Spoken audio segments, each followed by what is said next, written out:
الحمد للہ رب العالمین والصلاة والسلام علی رسولہ الکریم اما بعد فاعوذ باللہ من الشیطان الرجیم بسم اللہ الرحمن الرحیم یا بنی آدم اما یاتینکم رسل منکم یقصون علیکم آیاتی فمن اتقى وأصلح فلا خوف عليهم ولا هم يحزنون صدق الله العظيم فجاء محمد سراج منيرا فصلوا عليه كثيرا كثيرا سورة الاعراف آیت نمبر 35 ارشاد باری تعالیٰ ہے یا بنی آدم اے اولاد آدم، ساری اولاد آدم سے مخاطب، ما یاتینکم رسل منکم، کہ اگر تمہارے پاس تم ہی میں سے پیغمبر آئیں، یقصون علیکم آیاتی، اور وہ تمہیں ہماری آیات پڑھ کر سنائیں، فمن اتقی، تو جس نے تقوی اختیار کر لیا، پرہیزگاری اختیار کی، وَأَصْلَحَ، اور اپنی اصلاح کر لی، فَلَا خَوْفٌ عَلَيْهِمْ وَلَا هُمْ يَحْزَنُونَ، تو ایسے لوگوں کو کوئی ڈر نہ ہوگا اور نہ وہ افسوس کریں گے۔ یہ اس کا ترجمہ ہے۔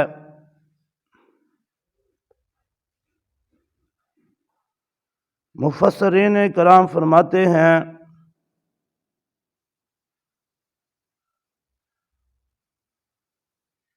کہ اللہ رب العالمین نے تمام اولاد آدم کی روحوں کو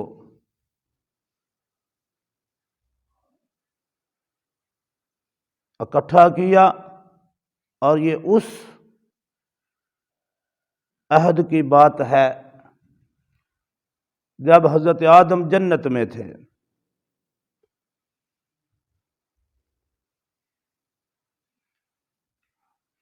تمام اولاد آدم کی روحوں کو پشت آدم سے نکالا، اور پھر ان سب سے پوچھا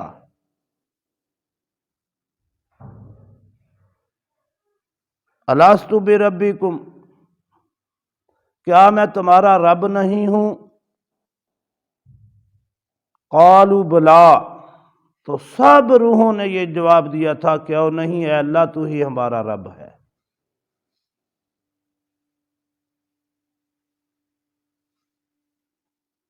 اور ایک عہد تمام انبیاء اکرام کی روحوں سے بھی لیا گیا، ان سے بھی لیا گیا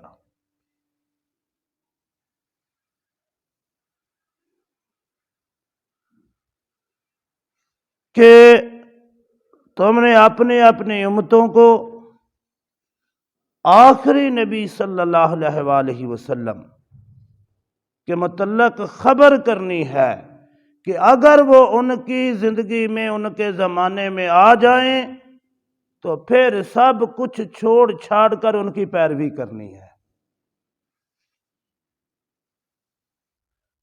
اور ہر نبی اپنے اپنے زمانے میں اپنی اپنی امتوں کو یہ چیز بتاتے رہے ہیں۔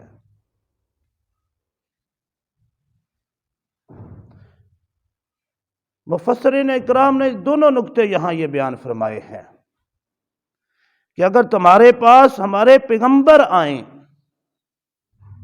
تم ہی میں سے، ایک بات یہاں یہ بھی سمجھ لیں کہ جتنے بھی رسول اور نبی آئے ہیں وہ انسانوں میں سے ہی آئے ہیں،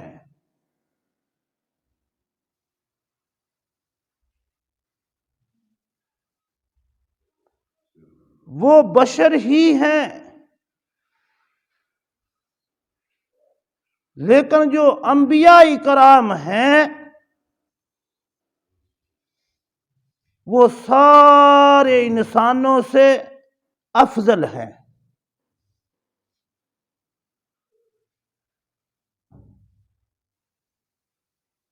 ہیں وہ بشر، لیکن ساری بشریت سے، سارے انسانوں سے وہ افضل بشر ہیں، ان کا مقام و مرتبہ سب انسانوں سے زیادہ ہے، نبیوں کا، رسولوں کا۔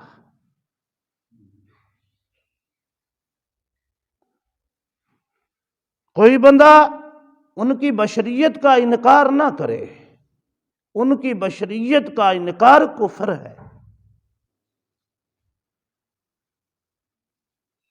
اللہ تبارک تعالیٰ نے دوسری جگہ آپ صلی اللہ علیہ وسلم سے یہ کہلوایا، قل انما انا بشر مثلکم،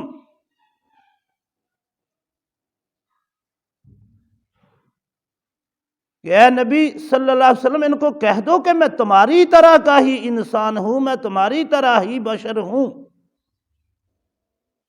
ان هو الا وحی یوحی، لیکن میں اللہ کا نبی ہوں، میں اللہ کا پیغمبر اور رسول ہوں، میری طرف وحی آتی ہے۔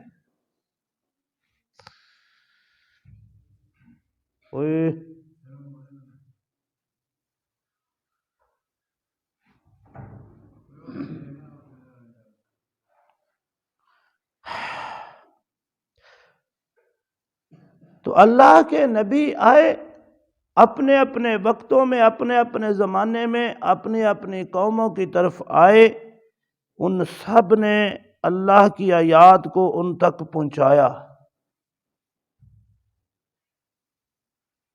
انہوں نے اپنی نبوت کا حق سب نبیوں نے ادا کر دیا ہے۔ ہمارے نبی صلی اللہ علیہ وآلہ وسلم نے حجۃ الوداع کے موقع پر، اس کے بعد آپ صلی اللہ علیہ وآلہ وسلم حج کے بعد پھر ربیع الاول میں دنیا سے چلے گئے۔ آپ نے پوچھا تھا، وہ لوگوں، خطبہ ارشاد فرمایا اور بعد میں پوچھا کہ لوگوں میں نے تم تک اگر میرے بارے میں پوچھا جائے گا تو تم کیا جواب دو گے؟ کیا میں نے تم تک اللہ کا پیغام پہنچا دیا؟ تو سب نے کہا تھا کہ یا رسول اللہ صلی اللہ علیہ وسلم، نہ صرف آپ نے پیغام پہنچایا ہے بلکہ پہنچانے کا حق ادا کر دیا ہے۔ آپ صلی اللہ علیہ وسلم نے آسمان کی طرف انگلی اٹھائی اور فرمایا، اے اللہ تو گواہ رہنا۔ 3 دفعہ آپ صلی اللہ علیہ وسلم نے یہ ارشاد فرمایا تھا، تینوں دفعہ صحابہ اکرام نے یہی جواب دیا تھا کہ یا رسول اللہ صلی اللہ علیہ وسلم، آپ نے پہنچانے کا حق ادا کر دیا ہے۔ اور تینوں دفعہ آپ صلی اللہ علیہ وسلم نے آسمان کی طرف انگلی اٹھائی اور فرمایا، اے اللہ تو گواہ رہنا۔ یہ دین کا کام کرنا، یہ دین کا کام پیغام دوسروں تک پہنچانا، یہ بہت بڑی ذمہ داری ہے۔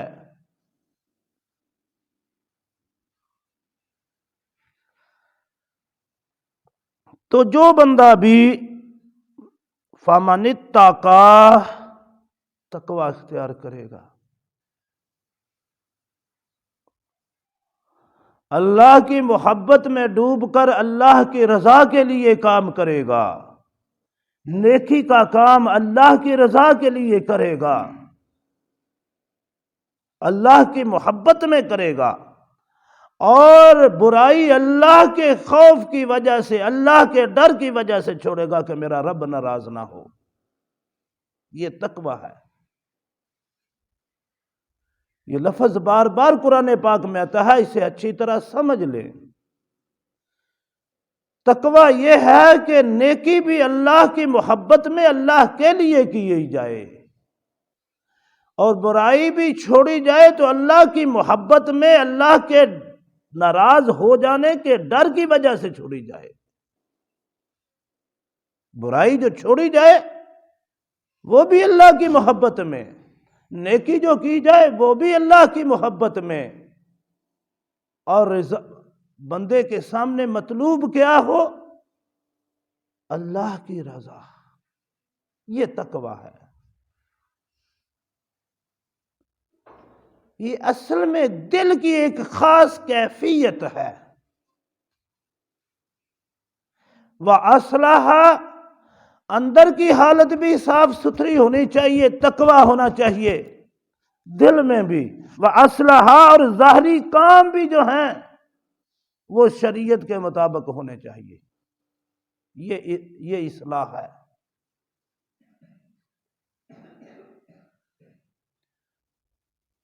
ہم عموماً ایک کام کی طرف توجہ دیتے ہیں، ظاہری کی طرف، دوسری طرف توجہ کم جاتی ہے ہماری۔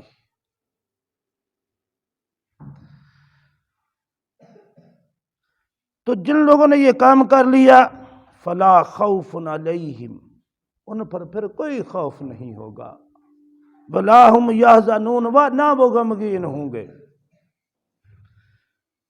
نہ وہ کسی چیز پر افسوس کریں گے۔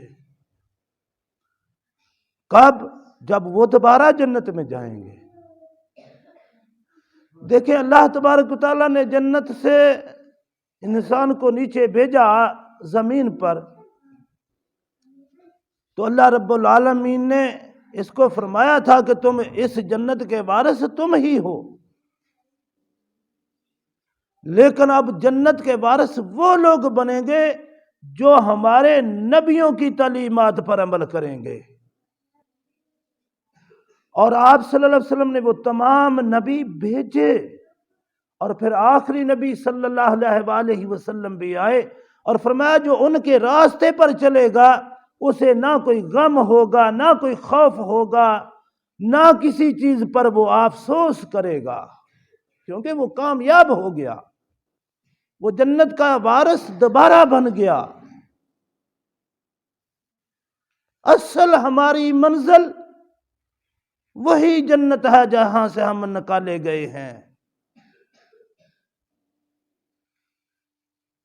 ہماری کامیابی وہی ہے کہ ہم وہاں تک دوبارہ پہنچے۔ اللہ تمام اہل ایمان کو وہاں تک پہنچنے کی کوشش کرنے کی توفیق عطا فرمائے۔ وما علینا الا البلاغ المبین۔